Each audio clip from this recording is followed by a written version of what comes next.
What's up, YouTube? Oh, I guess I should pull up my Audacity. What up, YouTube? I do. Jeez, I'm prepared. No. Nom, nom, nom, nom. Hey, YouTube. Hey, Evan. He loves it when you eat on podcasts. It's the best for audio quality. That and the mid. I told him I was going to play PlayStation the other night, and I didn't. Oh man, eating and the mid-sentence burp on the podcast; those are always the best things. I had a mid-sentence burp. No, I'm not saying you. I'm just saying in general. I think we've all had mid-sentence burps at one point or another. I recorded my second ever solo episode of my podcast like last week, and I had so many mid-sentence burps, and I was like annoyed at myself. I can't imagine what listeners must think, but I was upset with myself. And I was like trying to be fairly serious too. So like I'm in the middle of making a serious point, and I'm like, excuse me. So it's good. Well, I do have a liter of carbonated water. A liter of cola. Whatever this is. Is this a liter? Sure. No, it's just a quart. No, it is 1 liter. How many liters to 1 quart? A pail? How many liters to a bushel? What's the liter to bushel conversion? Tell me how many liters are in a peck, and I'll tell you. I couldn't even tell you how many bushels are in a peck, or pecks in a bushel. Which one's bigger? The bushel in a peck. I just know the song says, "I love you a bushel and a peck." I'm assuming that means the bushel's bigger. It's like $1 and some change. Right. I think so. I think a bushel. This is why you come, folks. This is it. The pre-podcast. This is the hard-hitting journalism you've come to expect from South Dakota Gamer. I work almost right up to the podcast, and I don't have much time to eat. Yeah, the eating. That's what I was talking about. Huh?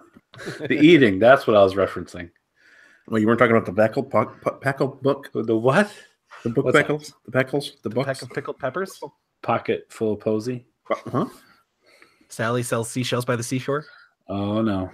Not tongue twisters. Toy boat, toy boat, toy boat, toy boat, toy boat. Toy tugboat. Toy tugboat. Toy tugboat. I'm trying to say toy tugboat 5 times fast. No. Does it end up being something dirty?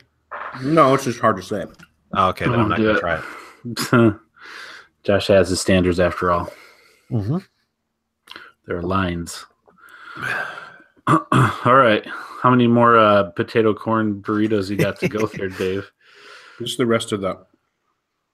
Well, today we had babes. Today we had babes chicken. Slid on the plate. Well, because it's... Do you not like corn, Chad? Oh, I do. I'm fine. It's just things aren't great right now. It's that what's happening right now is that fajita is talking. Mm-hmm. Get that corn out of my face. Chad's watching me eat. Man, that's one of my favorite movies ever. I mean, we could just start that corn for later. Get the corn out of my face. Did you not tell him they were the Lord's cheaps? The Lord's cheaps. All right, you ready to go? Yeah. All right. Here we go. In 3. Oh, jeez. Start that.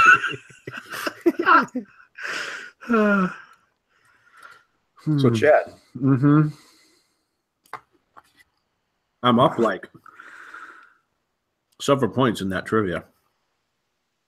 You're up. Oh, yeah. No, yeah. The Star Wars Rant podcast. You mopped the floor with being up this last week. I got real mad that I didn't get Captain Nida. Mm-hmm. Oh, wait. I got to test. Yeah. Carter and I were listening to it. Carter and I were listening to it on the way home from church. And we both said Admiral Nida, too, before you did. Like, it's the first thing that popped in our head. Like, oh, man, he never made it. Carter gets that without your help? Oh yeah, That's awesome. Yeah, he's pretty well versed. I just remember that specifically because I loved Darth Vader's lines. Uh-huh. You know? Is that the one? Is that where he choked him out through the video screen, or no? That was a different one. Yeah, that's where Captain Nita was promoted, wasn't it? Yeah, Captain Nita was the one that was promoted, I think. Yeah, or no, maybe it was somebody else. Because the dude came out of the asteroid field too quickly, and they knew he was there, or came out of hyperspace too quickly on Hoth. Yeah, what happened is Nita did something that either lost them, they lost the Falcon or something. Yeah, and you knew, he's going to be apology accepted. That you see is you start with Nita falling to the ground choking. You don't even hear what led up to it. And then he just falls down, and you hear Vader's voice, and Vader steps over his body. And he goes, apology accepted, Captain Nita. Oh, Star Wars is so good. Mm-hmm. All right, let's go. All right, man. Ready? I'm full, man. I'm gonna barf. Burp. There we go, dude. All right, in 3, 2, 1. Welcome, ladies and gentlemen, to episode number 154 of the South Dakota Gamer Podcast. I'm one of your hosts, Chad Viss. Joining me, the men that I wouldn't choose any other men to stand by my side in this podcast. Dave Mann, I just did that on the top, just off the top of my head, and Josh Owens, if you couldn't tell. Never tell me the odds. Wrong. I'm drinking coffee at night. Oh man, Bray, Dave's eating corn potato burritos, and Josh is drinking coffee at 8:30. Yep, we are all in our 30s. Oh man, oh my gosh. Man, I was just talking today. I was talking Good today. job. Believe it or not, if you can imagine, I was talking today to my coworkers, and like almost all of my coworkers are in their mid-20s at the oldest. Millennials. I know, freaking millennials. And I mean, technically, I think I am. Yeah, I think millennial also true. Younger millennials. But I felt so old because we were talking about stuff, and I was saying things that apparently make me sound old, and they were like, "Wait, how old are you?" And I was like, I'm gonna be 32 here soon. And they were like, "Oh, I'm 24." You're like, "Oh, guys, remember the Macarena?" But I was like, "No one." Man, I was like, "You got like they." To their credit, they're way more mature than I was at 24. Yeah. I still am an idiot. No. I felt real old today. Well, I'm sorry. Let's make you feel a little bit younger talking about some video games. How about that? That sounds great. Sound like a plan? All right. Well, before we get started, guys, I'm just going to throw out patreon.com/South Dakota Gaver. Gaver? Nope, South Dakota Gamer. Unlike the misprinted invites to the State of the Union address, we correct all our grammatical errors here on the South Dakota Gamer Podcast. Hey, some office worker just, M and N, they're right next to each other. So anyways, patreon.com/South Dakota Gamer. You can head over there, and you got a couple more days to get on for February. Toss us $1. You get entered into our biannual giveaway that we do twice a year, hence biannual. $1 gets you one entry every month that you're entered. So you got a couple more days to get in for February. Head over there for $1 measly, one George Washington, 100 pennies, 4 quarters, however you want to break it down digitally. We'll take it. And you get into a giveaway for some really cool things. We have, I bought the first item that's going to go into that box this week. Nice. In addition to some comic books, some personal things from us, the hosts, and we'll send that out to the lucky winner twice a year. So $1 gets you into that. And then there's other tiers if you're interested. Check that out. We really would appreciate it. So let's get into what this podcast is, starting with the new releases brought to us by Patreon supporter Evan Steele and his Twitch channel that he would like to promote. Go watch him, subscribe to him on Twitch, Jen _ with a G. And I said J. GEN. Oh man.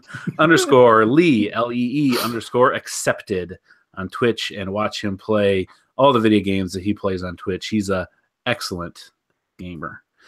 So just an excellent guy too. Yeah, guy gamer. Just an all around solid dude. Every time I read this in the outline, peek behind the curtain, ladies and gentlemen, we have an outline that we work off of. Oh yeah. Every time I read this in the outline, I misread it every single time, and I'm like, Evan Steele and his Switch, and I'm like, oh, he just wants people to know he loves his Switch. I mean, that would probably be true as well. He would. His Twitch. I'm sure he does. He's a Switch evangelist, to say the least. So, so head over there and check out his Twitch channel. I'm sure he's rooting for the Patriots this weekend, being a New Englander that he is. So new releases this week. Dave, you want to run through them for our listeners, please? Yeah, man. The new releases that are not free this week, January 30th, is Dissidia Final Fantasy NT, the New Testament. That's what that stands for. Yeah, you nailed it. No one knew until just now. Coming out for PS4 on January 30th. Also on January. What is wrong with us? We really are happening. We're professionals. The January 30th for the PC and the PS4, Striker's Edge. Now, when I think of Striker's Edge, guys, I think of the edge of a new, buffed, clean, sharpened cleat on the foot of a striker on a I get you. Soccer reference. That's where my head goes to. Striker's Edge. Yeah, well, you guys are known for your sports knowledge, so that doesn't surprise me one bit. That's coming out on the 30th for the PC. I feel like Chad was being sarcastic there. Yeah, I was not being sarcastic. I played soccer in high school. Yes, so did I. I was a striker. I know. I was also a striker. Good. And a halfback and a fullback, depending on which year I played. Dave's school and my school were rival schools, in case you didn't know. Ooh. I was not in school at the same time Dave was playing soccer, but our schools were rival schools. You went to Hammond Baptist, right? Yeah. I completely forgot about that, dude. I absolutely hated. Oh, no. We're losing Dave. Dave's off the podcast. Everybody leaves. Here's the thing. Yeah, everyone. You guys were everyone's rival, not just with good reason. Good reason. With good reason. Because they were thugs. They were bullies. Thugs. The year that I played, which was only my senior year, I won't say his last name. His first name is Brian, and he was known for playing very dirty. And I can remember. I'm sure there were more, but I can remember 5 individual fights in 5 different games that he got into. Like, that was his thing. Yeah. He would play super dirty, and if a player called him out, he'd just deck him. Yeah, I will say, in my years, we never had any like physical altercations. And it wasn't I shouldn't say, we were all teenagers back then. It wasn't like being bullies. They just they all played aggressively physical because in my opinion, and I was from State Line Christian School, so we were we had all of the ways that we did things. In my opinion, they played that way because they didn't have the talent to play. I'm not saying you, Josh, or your specific year either, because there were some good players there. I'm just saying most of the players that I knew, I'm not even disagreeing with you. They still muscled. They just muscled their way, and there's nothing necessarily wrong with that. It was just super, super frustrating. But there were a lot of the fact that you go play the tournaments at their schools, and the players' dads and brothers were their refs. It's come on, what? That's not even fair. And the way the brackets were set up, everything was stacked. It was always stacked. Yeah, I remember one time our star player, I had to watch his mom lance a blister underneath his toenail because Ryan Reynolds, or I think it was Matt Reynolds. Matt Reynolds. Yeah, Ryan Reynolds plays Deadpool. He didn't go to HP. No, there was a Ryan Reynolds. Not while we were in school, Chad. But no, I know the Reynolds. Oh, but not the Ryan Reynolds Deadpool, just the other one. Wasn't there a Ryan? Yeah. Don't think so. It was just Matt and John. I'm pretty sure. It didn't sound odd to me, but that was a little before my time, so there might not have been one. It was Matthew though for us, and he you know how you just shield the ball and back up on somebody? Well, he'd stomp, I literally saw it happen. Picked his foot up and stomped on his toe, on his foot with his heel, and just messed up his toe. It was dude, come on. So Striker's Edge, medieval fantasy meets dodgeball. Striker's Edge is a raid combat game where you play as ancient warriors battling on the fray, hurl your spears and daggers, and master your special powers to headshot your opponent down, fight online or in local multiplayer, and become the top striker. What else comes out this coming week, Dave? Well, Chad, 30 days early on January 30th for the PS4, you're getting Call of Duty World War II The Resistance DLC pack. So that is a PS4 timed exclusive by 1 month. Actually, not even a month because January is 31 days. So 30 days. Half September, April, June, and November. All the rest of 31. Say February, which has 28. Until leap year. Makes it 29. Very good. Well done. Now let's do the states: Alabama, Alaska, Arizona, Arkansas, and education happening. Connecticut. All right. Also for the PC on February 1st, Steam early access. Lots of early access stuff going on. Actually, just the last two. Battalion 1944. That is another military shooter, guys. Battalion this is the 1944. This is the one that they were going before Call of Duty World War II was announced as a quote-unquote boots on the ground shooter. This was the I think it was actually kickstarted shooter that was going to take a while. The double jumping, all the powers, real guns, real places in World War II. So yeah, it's finally coming to early access on the PC. All right, and last but not least, on February 2nd for the PS4 and Xbox One is UFC 3. So those, I'm sure there's a lot of people that like these games. They look very well. They look incredible graphically. And I'm sure they play absolutely fine. The wrestling games and UFC games are a big hit from what I know for those people. I played one before and just got handed to me by I think the tutorial AI. Strikers in that game too. I figured it out. True story, man. Yeah. Good. All right. Well, thank you, Dave. Those are the games that you can purchase here coming this next week. Xbox has announced their free games with gold for the month of February. Josh, you want to run through those for our Xbox owners out there? Well, Chad, I would love to. Starting on my birthday, which is February 1st, just for all of our podcast listeners, just in case y'all I just want to say this, by the way. Dropping that hint. I've been refusing to join in the fray. I don't think fray would be the right word because fray is usually a negative connotation to it when it comes to joining in the fray. But I have refused to wish you a happy birthday early, along with all the other people that were doing it on Facebook. I don't understand why people, when they just see someone say happy birthday. Oh, yeah. For me, I think it was just because.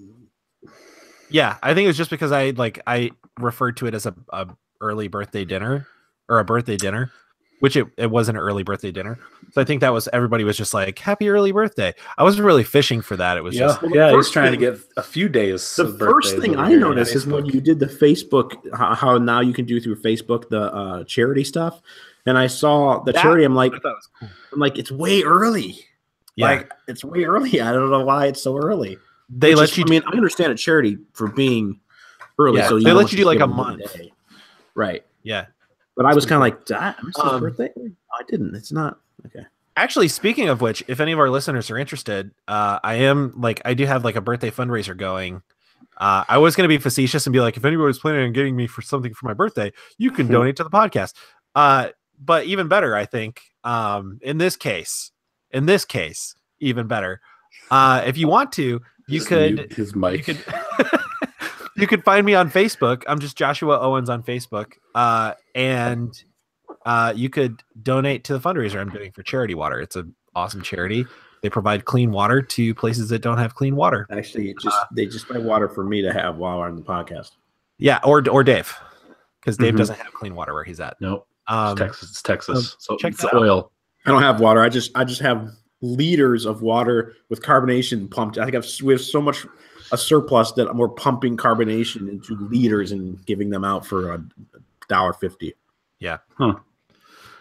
So huge digression. Sorry. We haven't even gotten to the games with Gold. What is happening this week? Sorry. We're on a roll. So here we go. Chad's holding in vomit at this moment. From the 1st through the 28th. That's the whole month of February this year, guys. Shadow Warriors is available for Games with Gold. Up next, we have Assassin's Creed Chronicles India from the 16th to March 15th for the Xbox One. Up next, we have Split.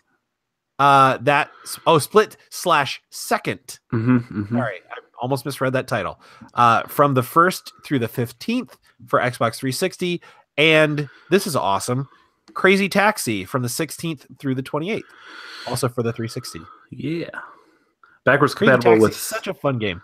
Yeah, minus Offspring soundtrack. I don't think they have the license for that music anymore. So it's a little less awesome. Well, not even worth it then. Yeah, I'm just going to say. It's free, so you can look at it and just not buy it. That's fine. Fair enough. All right, cool. Those were the free games with gold. We usually don't get PSN's free games until a week later because they do the first Tuesday of the month, not necessarily the first of the month. So we should have that for you next week, the free games with the PlayStation Plus subscription. All right, that's going to move us into what we've been playing lately. We're going to move a little quicker through this section than we have in the last few years. We like to go on, and sometimes that's good and sometimes it's warranted. But we're gonna tighten it down a little bit because we've done so good this at week. In other words, this podcast we've been so good at tightening things down. It's just going to be a breeze right here. Dave, you want to start us off? What you've been playing the last week or so? You heard Josh talk about it a lot in past episodes. Hellblade: Senua's Sacrifice. I finally downloaded that and started playing it. And as I started playing it, I just kept going. Like every time I was like, all right, I like this game and I want to come back to it, but I need to put it down and do something else. But then something would happen that would just keep me playing it. How long did you end up playing for? Shoot, I'm not really good at the timing thing. I typically tend to lose track of time when I play. Yeah.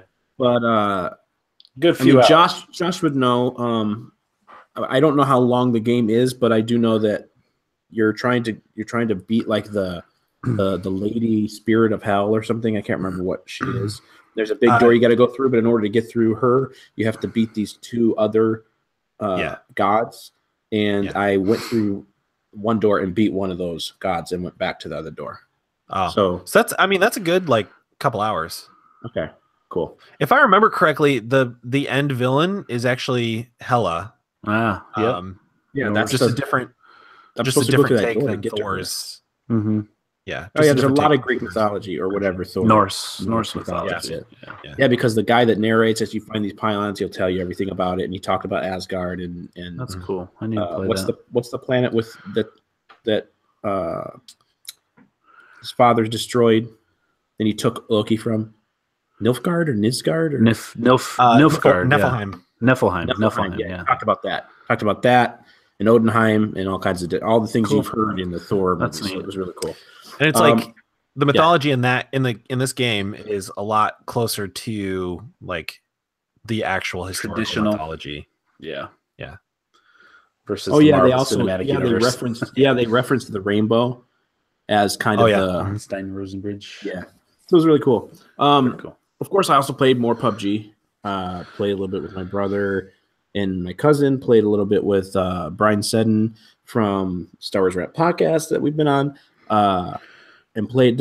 Chad and we played just a little bit. I think a little bit, yeah. Not much this last week. But yeah, man, still really good. Can't wait to get back into it with a group again. Played a little Super Mario Odyssey, which I hadn't played in a while. Let's go. Yeah, I went out actually Saturday and took my girlfriend and her two boys and her niece, which I didn't know about until I got there. Ice skating. Ooh, they have ice in Texas? At the Gallery of the Mall.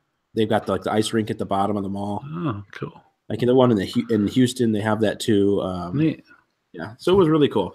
So I got to take them to do that, but I brought the Switch because I knew the boys would like to play it. And so while you're out there doing triple axles and you're catching moons just like Mario does. Going around. It was awesome. Mario Lemieux, you're a regular all the way to the actual Bowser's level. Oh, so nice. Finally there. And then man, it's just so good. It's really good. I like that little bird that you can transform into looks like it's like shoves its nose out and sticks into walls, and you can like springboard yourself all around. It's really cool. Yep. Cool mechanic. And I probably played some other stuff. Because I downloaded a bunch of stuff and kind of jumped on my PS4 to do all my updates and download some games. And I think I played a couple demos. Oh, I started to play the Evil Within 2 demo, Josh. I just didn't get to. Did you know there's a demo for that? I did not. I will be downloading it after this, though. If you jump onto the store and just go down into the games and then look at demos, it's listed there. I didn't know. I was just happened to look. But I didn't play hardly any of it, just like the intro. Yeah, but I'm looking forward to get back into it. The main thing that I want to talk about before I give it to Josh is Sea of Thieves. I got to play the closed beta Sea of Thieves. I pre-ordered the game. Now, anybody who knows anything about Sea of Thieves, or at least has been following it, would know they've had a lot of issues with the beta. Not necessarily any of the gameplay, but getting people into parties, into the actual beta itself, the game, that kind of stuff, matchmaking. It's really, really fun. I like it a lot. You got to remember it's a closed beta, so a lot of people are upset because they pre-order, because pre-ordering the game gets you access to the closed beta. That's the key word, in my opinion. It gets you access to the closed beta. A lot of people would say, well, I didn't get to play it, so it didn't give me access. Well, you had access. The reason they have the beta is so they can find stuff like this and fix it before the game comes out. Right. So, but I did eventually get in. I got in a day later. They extended it, I think, 3 or 4 days. To the 31st of January. Yeah, and it's really fun. It's exactly what we've been talking about that it is. You have the option, at least in the beta. I know there's a fully customizable, pirate character thing that's going to come later. Not available right now in the beta.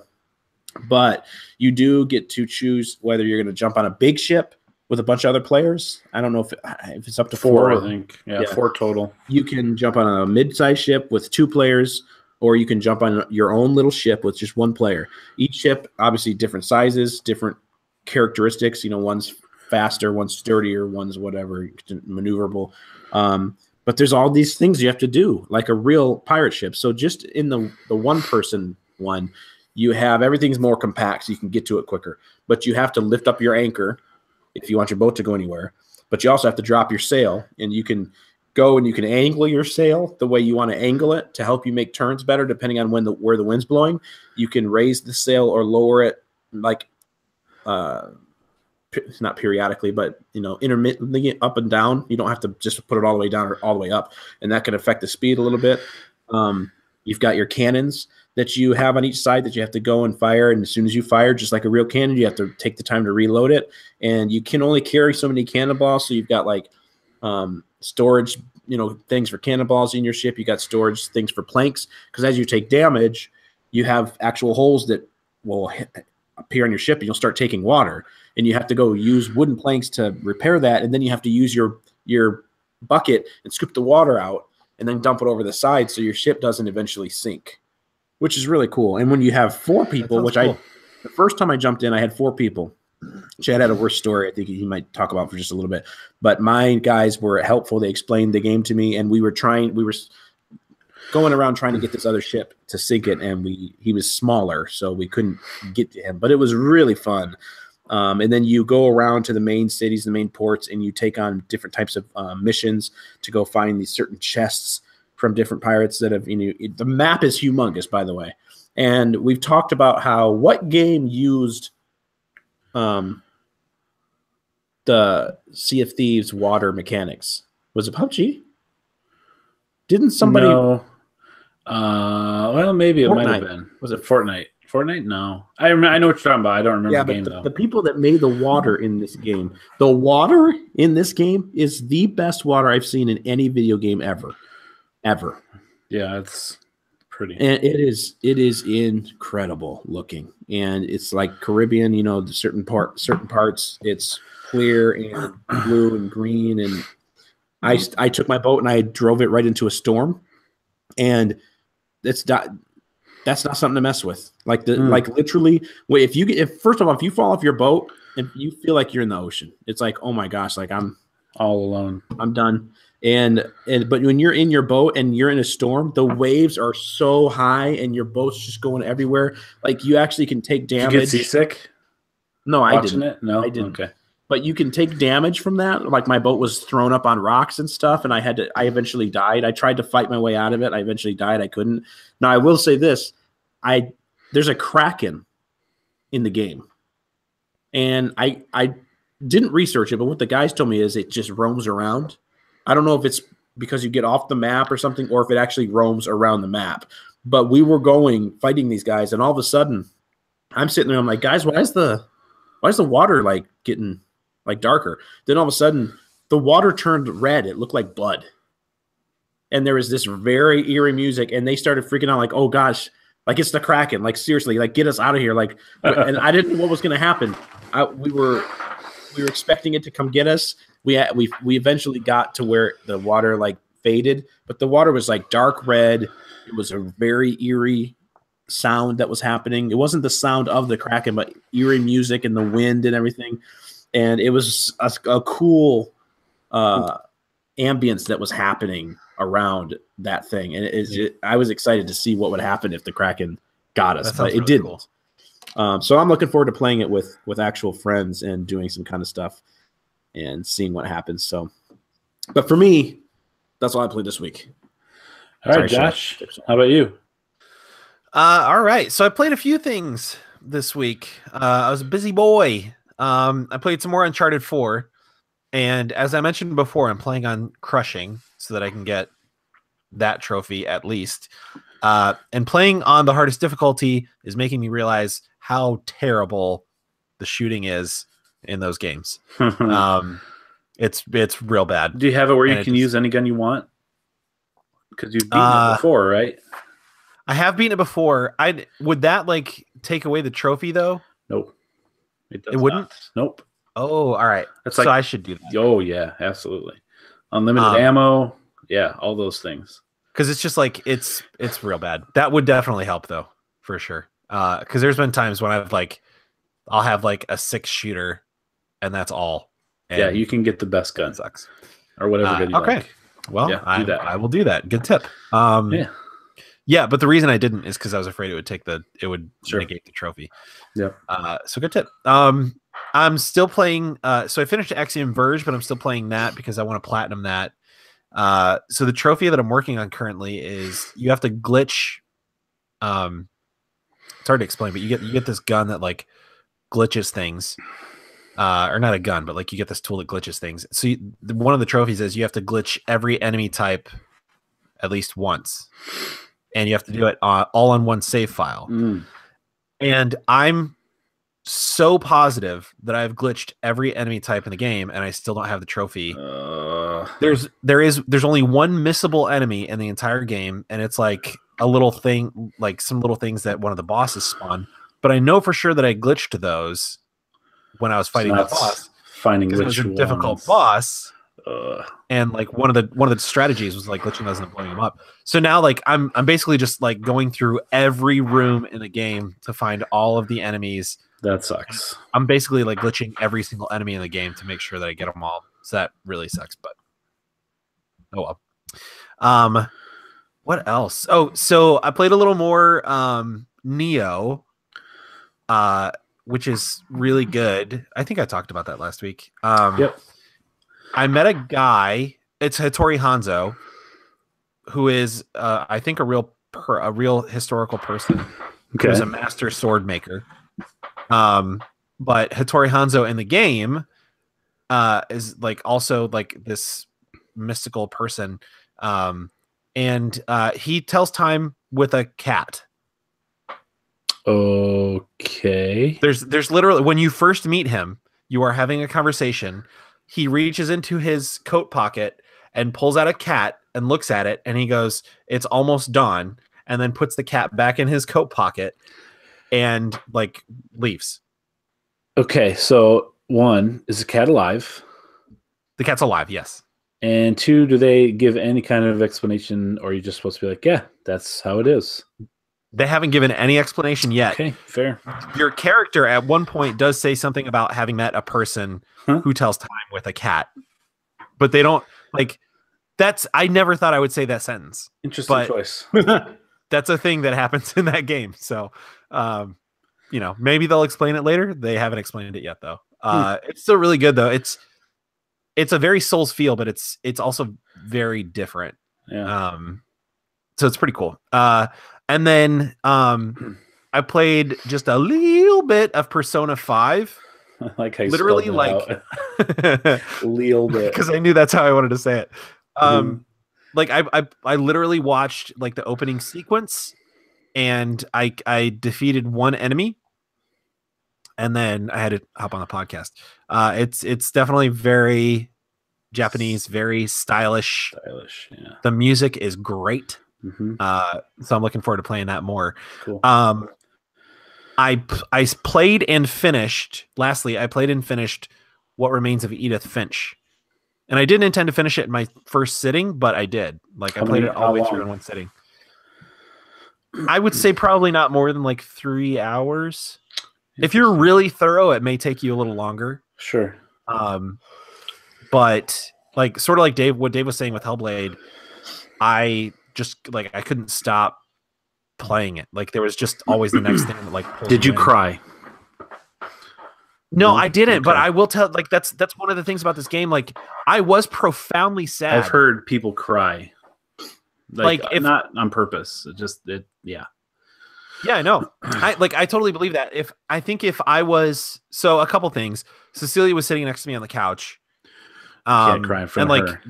My cat, well, of course not. No. But, and like, my cat was running around too. So I wasn't like, I would say I wasn't like as immersed in the game as maybe I would have been if I was alone playing it with no distractions.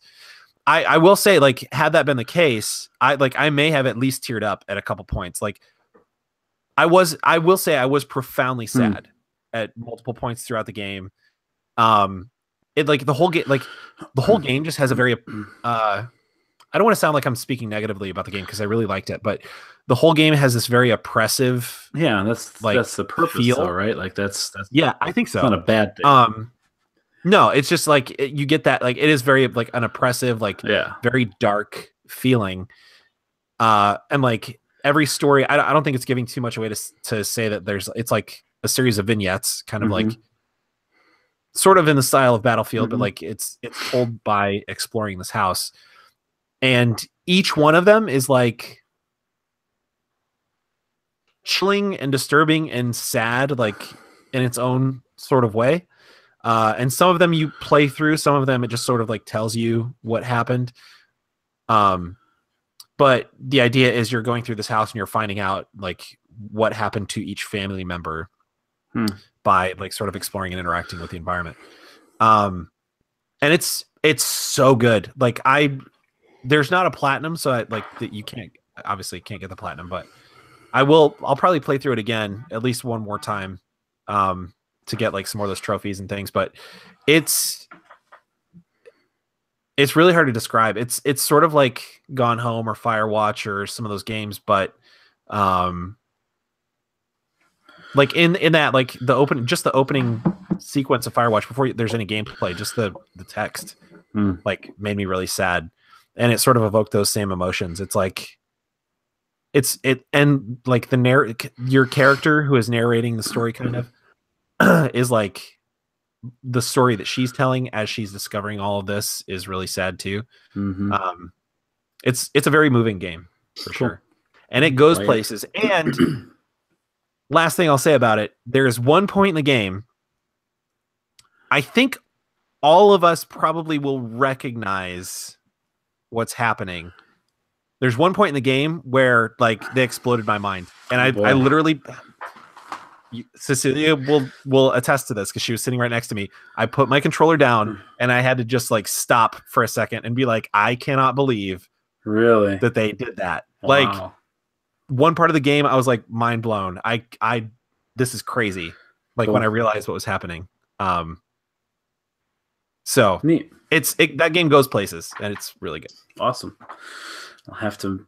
We own that, Dave. So we'll have to play that. I downloaded it. Cool.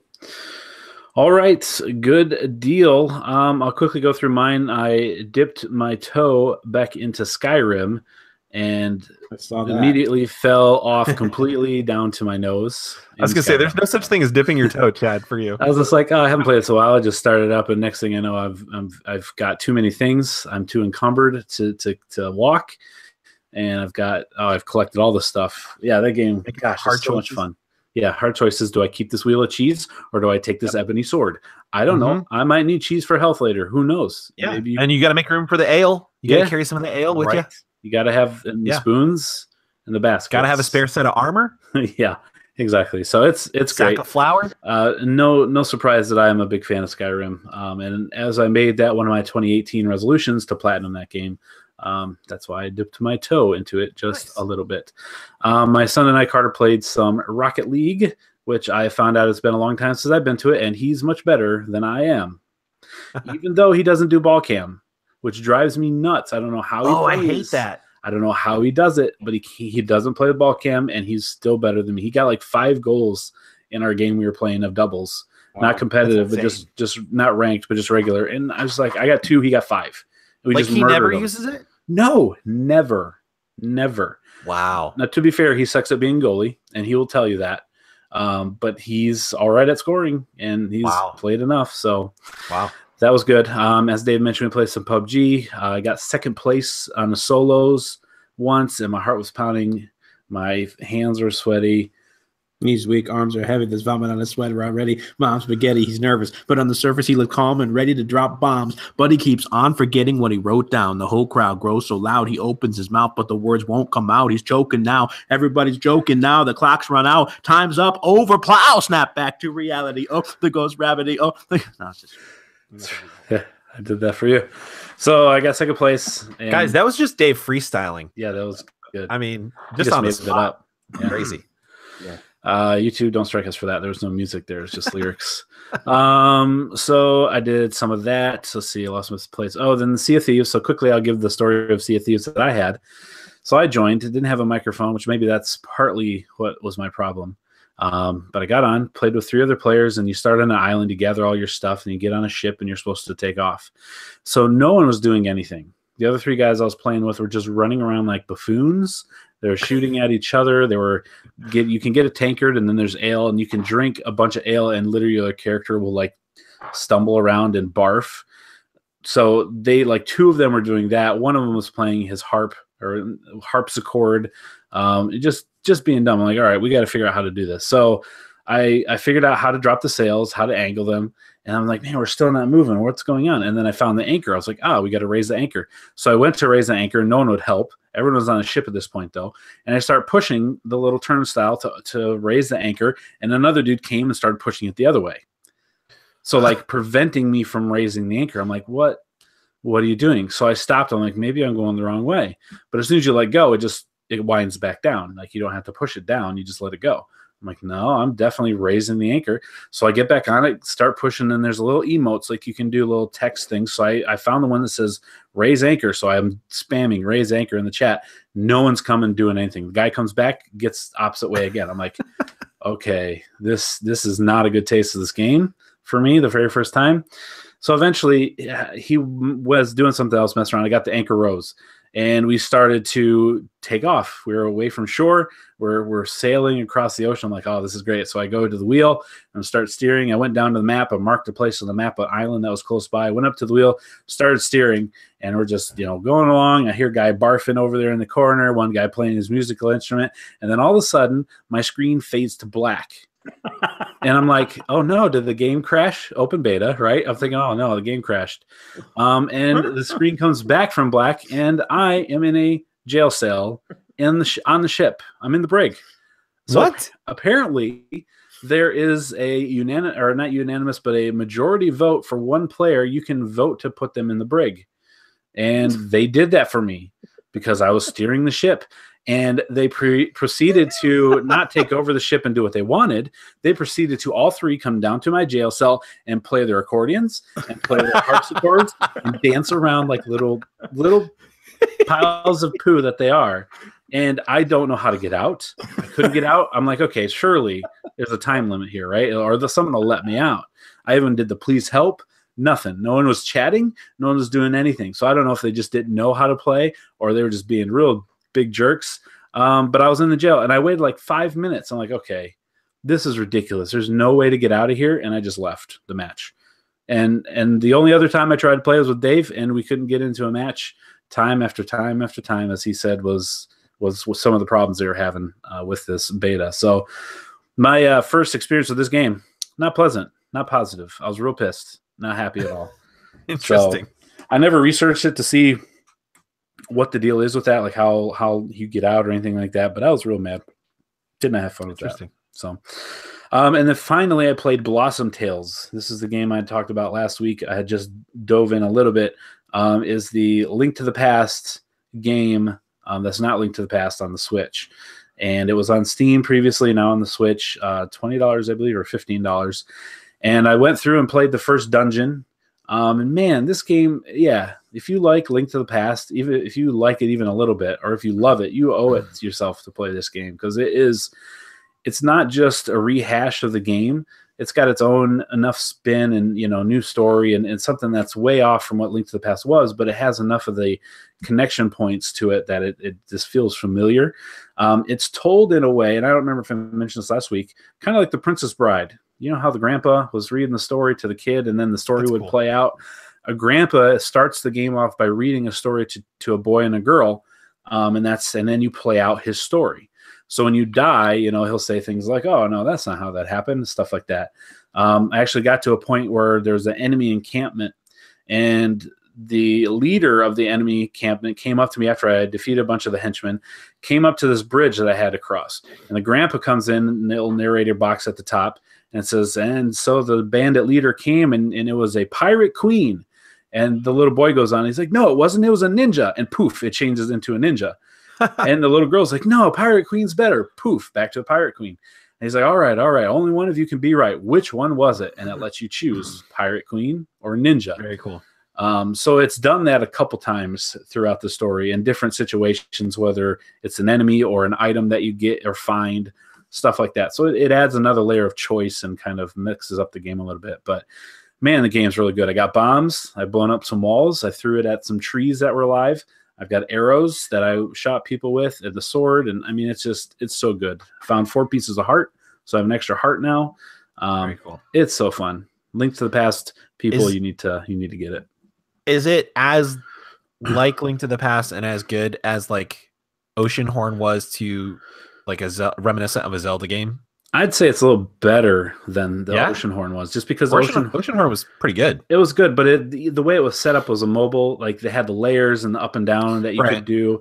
This is just straight up top down, exactly what Link to the Past was. Just a little more, rounded out graphics, not as spritey. But man, cool. Yeah, I would say this one's more like it than anything, just aesthetic wise, anyway. So. Lots of fun. I'm enjoying that game. Look forward to playing that some more. So there you go. Those are the games we've been playing this week. Gonna bring us quickly. I'll also say I hit my top score on HQ Trivia tonight. Oh, nice. Questions correct. Oh, impressive. And Bert of Sesame Street fame co-hosted the game tonight. Yeah. So the first question was, where do you find a unibrow? The fridge, a face, or what was the third option? Somewhere you don't find unibrows. Yeah, I don't remember. Bert was there. They used Bert as the example. And then Bert threw some shade at Scott. Because he was like, "You don't have one? I thought you just shaved right in the middle there." So yeah, Bert was pretty good. Yeah, it was good. Bert was pretty witty. Yeah. All right, 10. That's pretty good. Most impressive. Most impressive. All right, so let's move into the news that you can use. If you so choose. That was my best Kermit. Yeah, nailed it. Nailed it. Yeah, speaking of Sesame Street. Brought to us by our good friend, Patreon supporter, Andy Complin, Papa Andy. Papa Andy's supporting this segment, the news, with our word of the week. Here we are again, ladies and gentlemen, boys and girls, one of the segments you love so very much. Josh and Dave define Andy's word, and this week the word is astrobleem. Astrobleem. Well, Chad, I hate. I mean, you are really the primary host of the show, and so I hate to do this to you, No, man, just live on the air. Throw me under the bus. It's been done before. I do. Well, at least we did that when you weren't on the show. Then. Fair. Yeah, that's good. But I hate to do this to you, but it's actually Astrobleme. Yes, I was going to say the same thing, Josh. Thank you so much. Astrobleme. So it's actually an Italian word, Chad. And so what we're dealing with here is when you have a painting of stars, but it's imperfect. There is because Italians are very artistic. It's a very artistic culture. And so when you have someone that is painting the night sky, as it were, like a Leonardo da Vinci, or a Vincent van Gogh, and they're painting the night sky as like Starry Night, for example. If Starry Night was imperfect, they would call it an astrobleme, a blemish on the night sky, Chad. A tarnishing of the beauty that is the nighttime vista. Josh, I don't really feel it's right for me to say that I'm impressed because I expect this out of you at this point. Because, I mean, if there's anything you and I are on the same page on, it's very obscure words and their true meanings.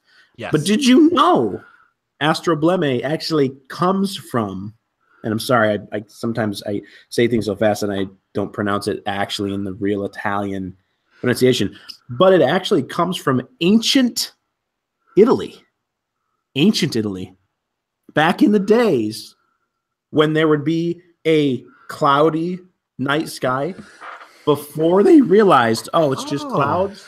I mean, they knew it was clouds, and they knew the stars were really there. But when you couldn't see the starry night, they called it an astrobleme. It was like the sky was blemished because you couldn't see the beauty.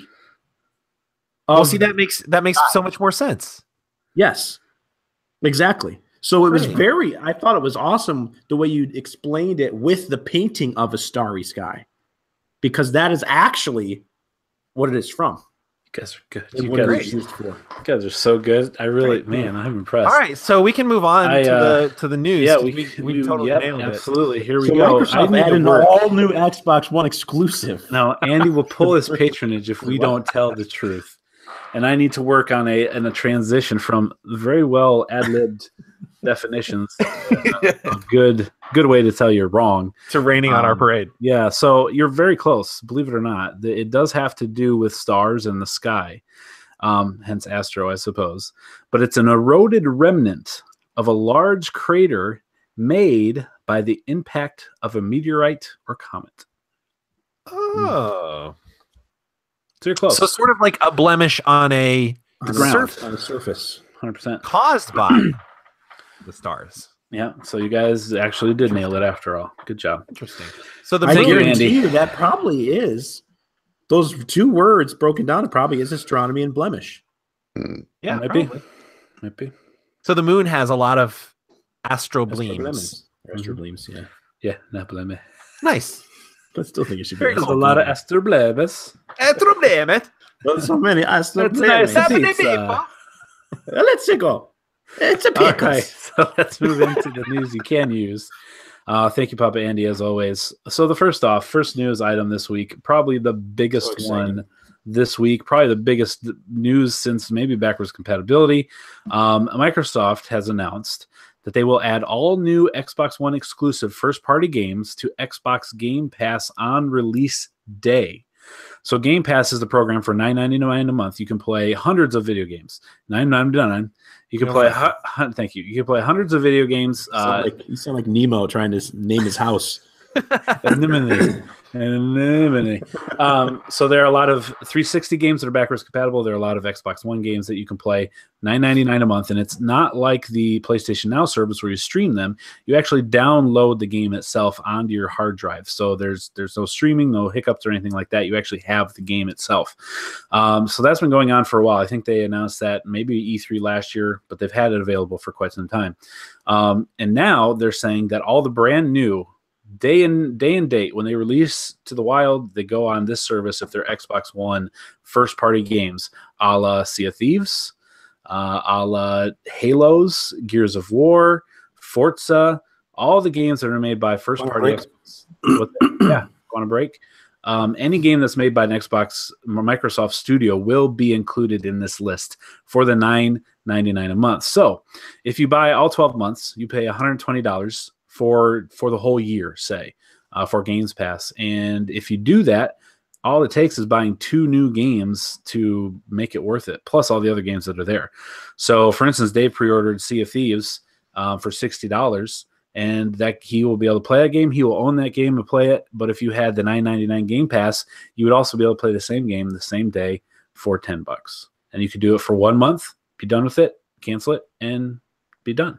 You can only have one game at a time, right? No, you can download any of them that you want to.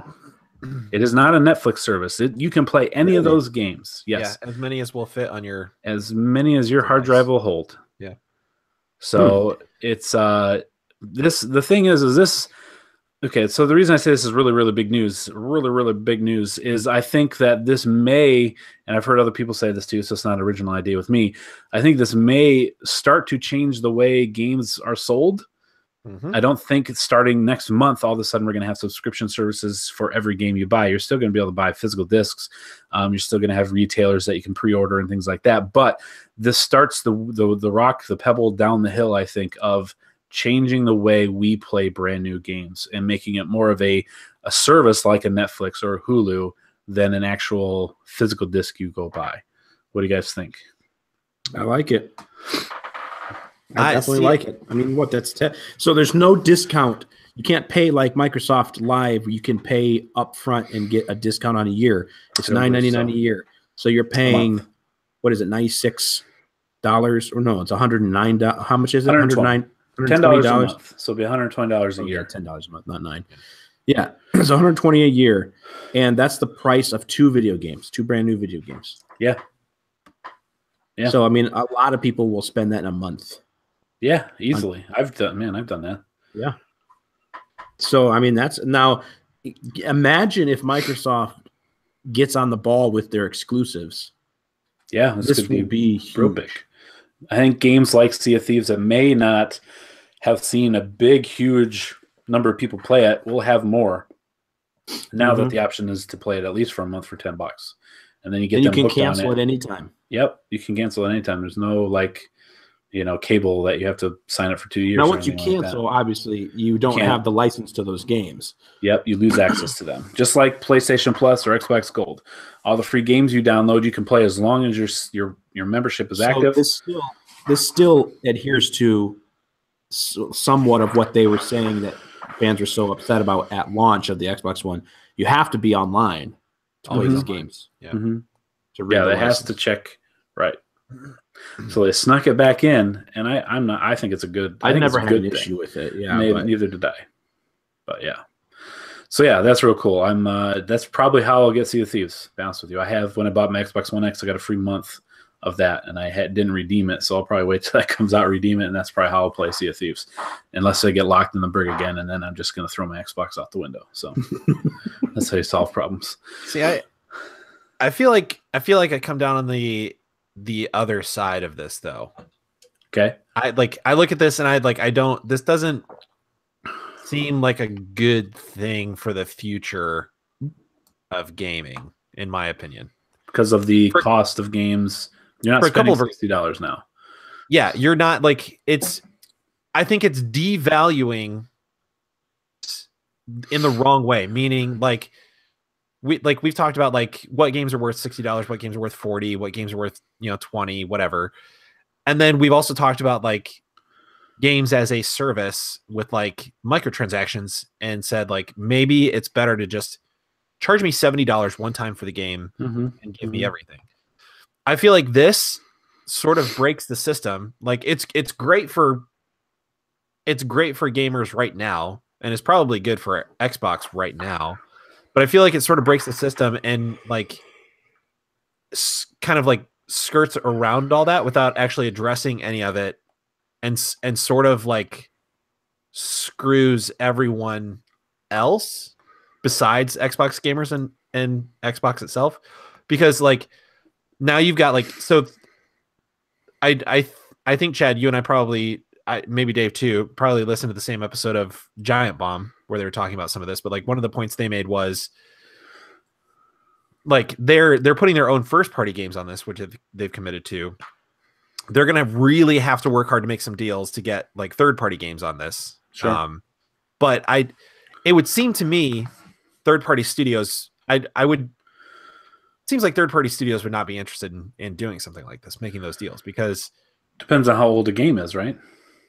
It would depend on how old the game is, but like, I mean, because they're going to get money. They're going to get money from Microsoft to have their game on the service, and if it's a game that's a couple years old and they're not getting the buys anymore, wouldn't that pay off for them? That's true, but that's a whole separate issue. Still, bridge when you get to the third party thing, because now it's Microsoft exclusive games. They're the ones pumping out the money to develop. They're paying the developer for the game to make the game regardless. Yeah, the developer's not losing any money. That's why I say like it's great for Xbox and it's great for Xbox gamers right now. They'll have to figure out something if they want to ever get third party games to make it worth that to them. Yeah. And I guess like if you look at it in the sense that like this is very disruptive to the entire industry, which a lot of times can be good.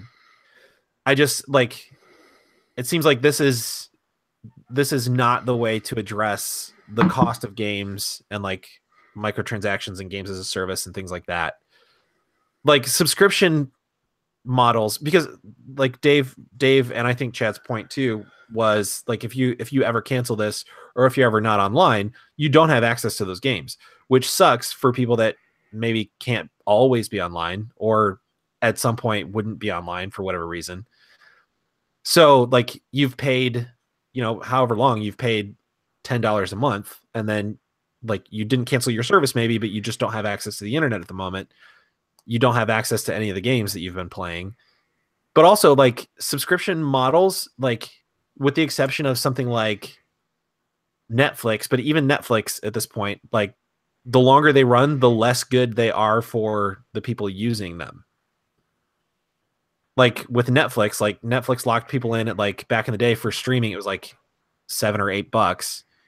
And now like they've raised the prices several times since then, which like it's still not exorbitant, but like the really quality content that was on Netflix, like really, really good shows, like I don't know if Grey's Anatomy is still on there, but it used to be for sure. Scrubs, How I Met Your Mother, like huge shows that were on Netflix and huge movies that are no longer on Netflix because Netflix is producing their own content now. It's a lot of Netflix's content, like first party content, is terrible. Like I just watched a horror movie that they really, really spent a lot of money advertising called The Open House, and it's terrible.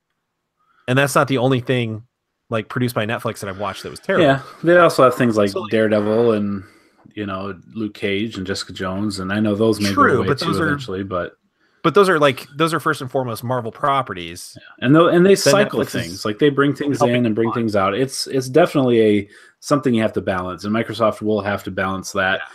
What games come, because certain games will go off the list, and they don't stay forever. So it's they'll have to rotate in good things and keep it worth the $10 a month. So and there are definitely some things that need to be worked out. There's no doubt about that. But like you said, for the time being, it seems positive, and we'll see how it goes. It's great for the Xbox ecosystem for now, absolutely. At least, but I'm just worried about what it's going to do to specifically the price of games. I think that's something that's going to have to change here in the near future, regardless if this happens or not. To be honest with you, I would agree, but I think what I was hoping for accelerate was I think what I was hoping for was like a $10 bump in the price of games, and now this kind of throws a monkey wrench and all that. Yeah, and now this, like, who knows what happens now? Yeah, for sure. All right, well, I mean, good for Xbox. They're definitely shaking it up. Let us know what you guys think. Xbox owner, not Xbox owner. You good? Happy with this? Excuse me, burrito. Mad at this? Whatever the case may be. Let us know. Mad at this burrito. Mad at me for hiccuping in your ear. Next, PUBG, real good game. We talk about it quite a bit. There was an update to the Xbox version here in this last week that enabled auto run. So you can double click your left stick and just run across the field without holding down that stick and making your thumb real tired. They also added some bug fixes and things like that, making it run better. They also announced that they crossed 4 million players on the Xbox One.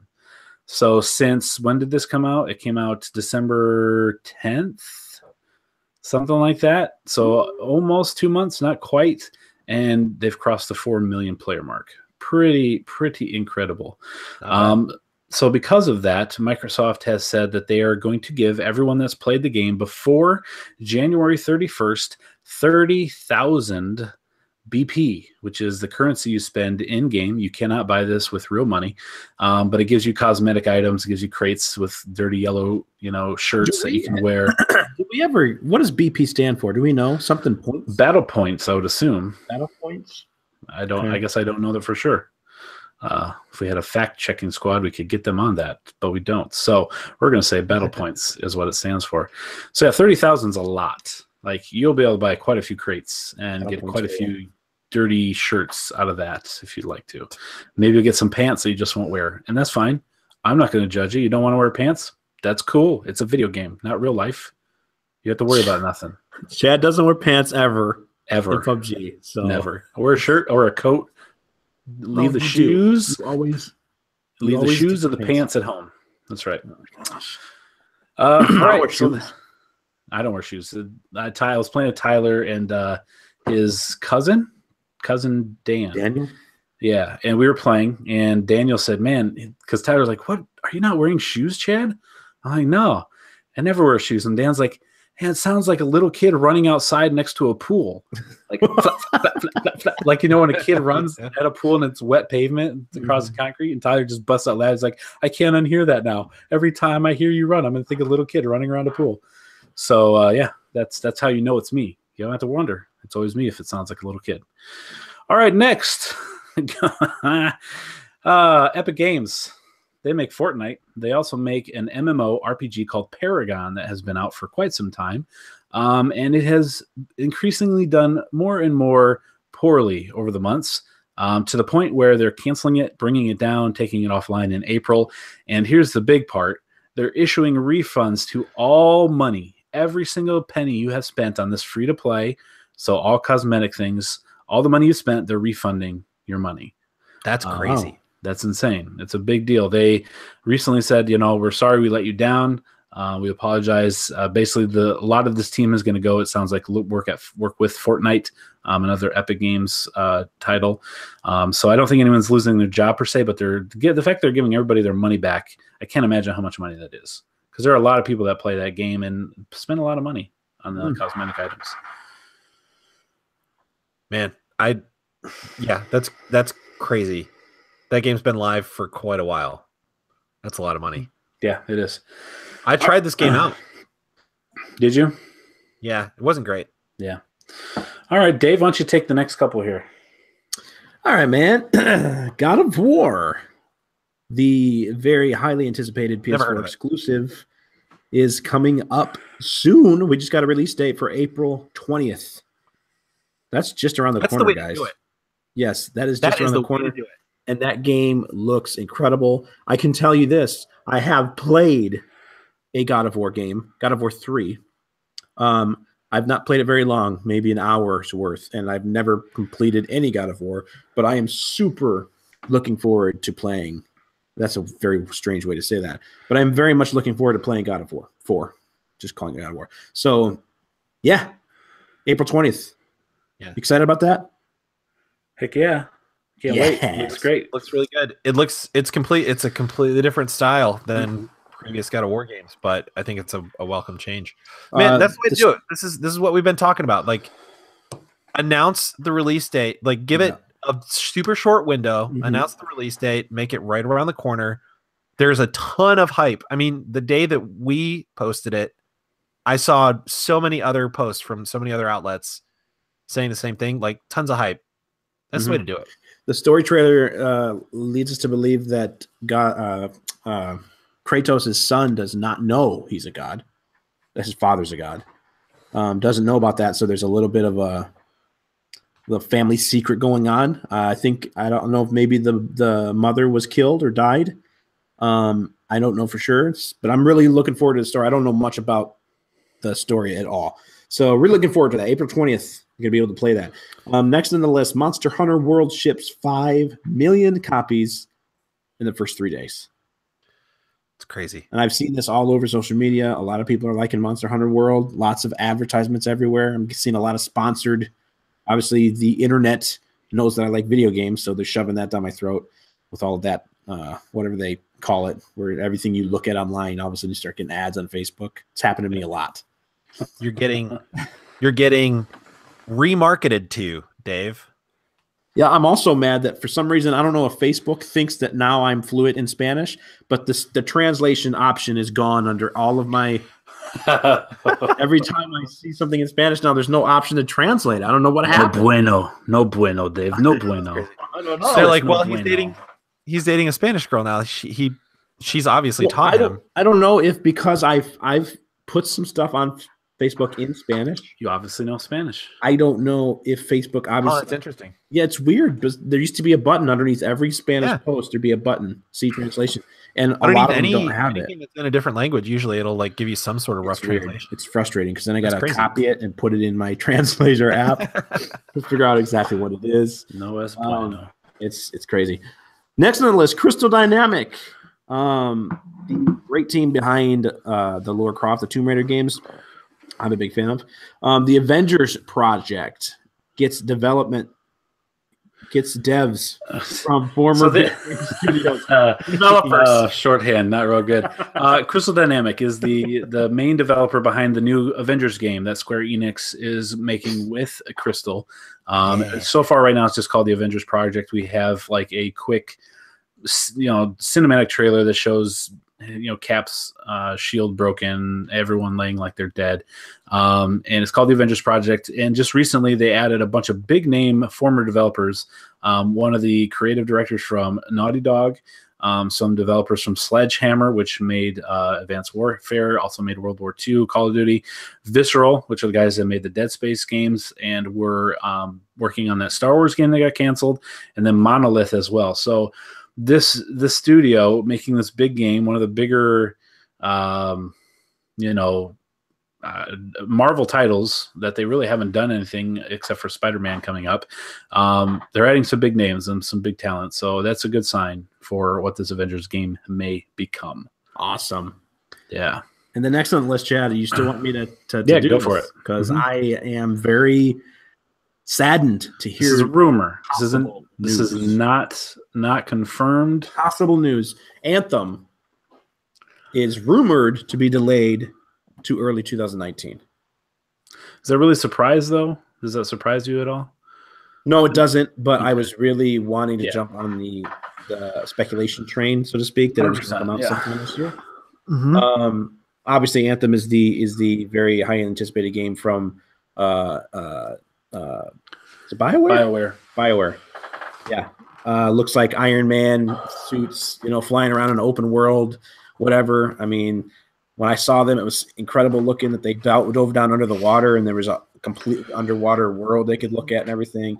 I was really looking forward to seeing more about this. I can't wait to see more.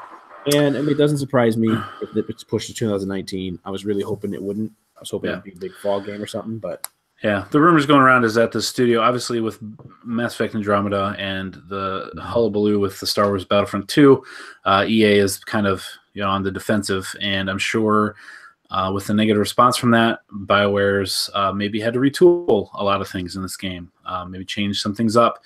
And Jason Schreier over at Kotaku had a report from a couple sources, again not confirmed, but saying that development was kind of sketchy for a while, but the sources now say they feel like they're on the right track and things are looking good. But yeah, it's probably going to be delayed till next year. So we shall see. More time, the better. Bummer. Yeah. Anyways, last on the list.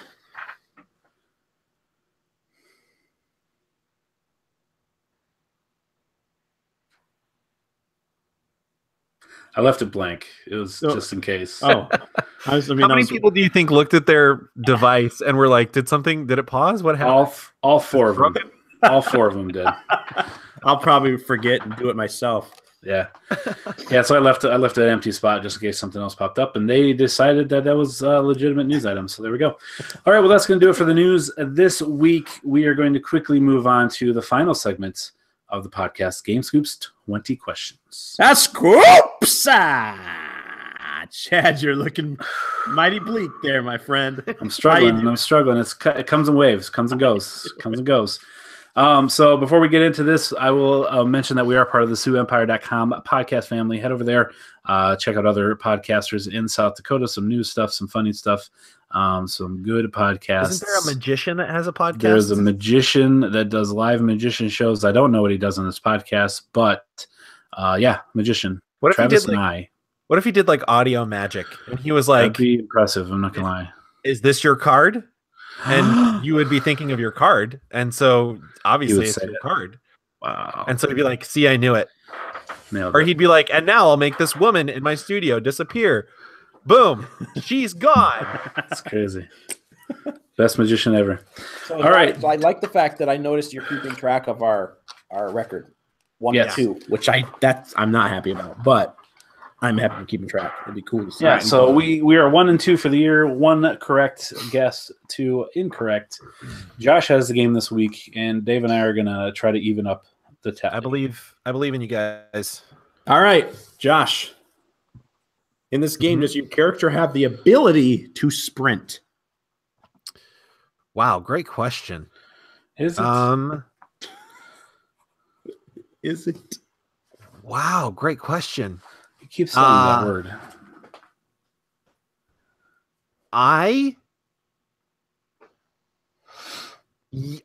Yes, I think so. So like there's an option for your character to sprint. Like it's not the same. I guess that would be different. The ability to sprint. Like in my mind, I should rephrase that question because it is a general question.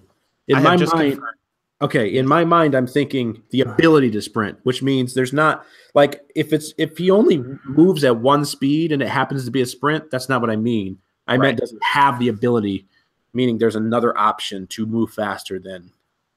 Yes. Okay. So yes.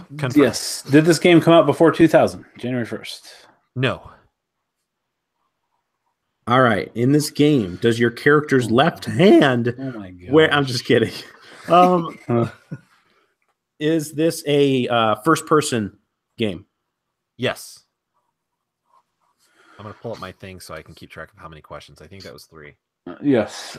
Did this game come out after 2010, January 1st?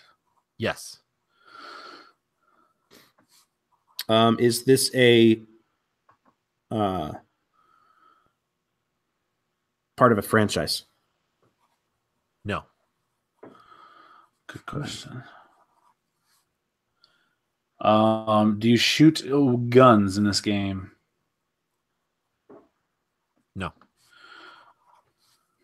Have the ability to sprint. First person, don't shoot guns. Not a franchise. And it's not. It came out before 2010? After 2010. It did come out after. Yes. Do you use any type of weapon in this game? No. Huh. Is this a puzzle game? No. Is this a horror horror in this game? Are there elements of horror in this game? Dave had a stroke. We're back on track now. Yes, I would say yes. Elements of horror. Dave, do you use weapons in the Alien game? Alien Isolation? Yeah.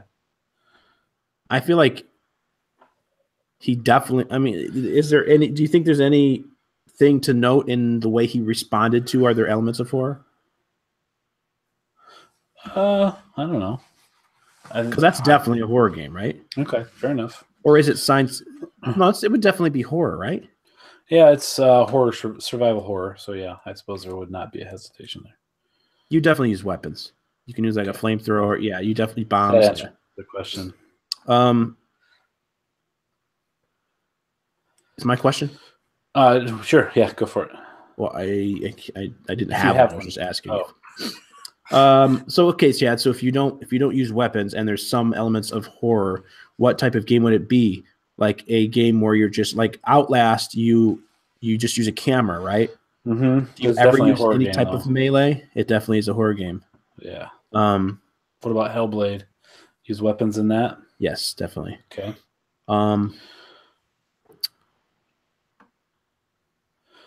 Well, maybe we should ask some other questions. Yeah, go ahead. Yeah, is this game set? Is the setting of this game in like modern times? Yes. I feel like it's very vague, but I'm glad it was. Okay. That's 10. Yes. Okay. So it's not a franchise, so it's standalone. Is this based on a licensed property, Josh? No. Standalone, not licensed. Horror element, first person game with no weapons. Horror elements. Not a puzzle game. In this game, I feel like it's not going to be a multiplayer game. I mean, it could be, I guess. But what would you do if it was multiplayer? Like, yeah, I don't know. If you don't have weapons or anything. What would you be doing? You would just be moving through a world, right? Could be an adventure game. Point and click adventure, walking sim. Is this game playable on the PlayStation 4? Yes. What about that? Everybody's gone to the Rapture game. I didn't play it. Josh, do you interact with how do I it's you get like little sprites, spirits of people. They aren't there anymore, but you interact and see their like the past conversations. Ask if you oh wait, it's the past? You're not speaking to people that have passed on? Yeah, no, I don't think you actually interact, but you get to listen in on conversations.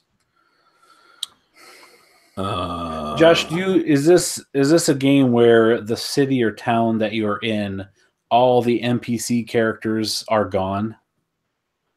No. So I'm gonna say it's not that then. What about Gone Home? Yeah, there are horror elements. I mean, you can think you're in a horror game. You're definitely not, but it feels that way. In this game, chat or Josh,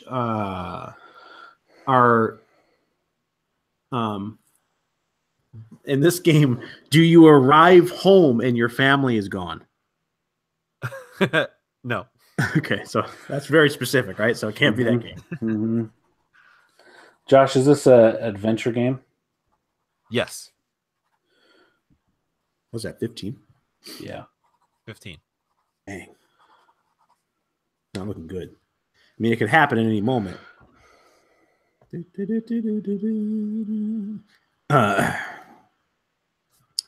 Are you thinking or are you getting sick? No, I'm focusing. So it's an adventure game. So games like Gone Home are not adventure games. Oh, yeah, that's totally an adventure game, I would say. It is? Yeah, I think so. It's a first-person adventure game.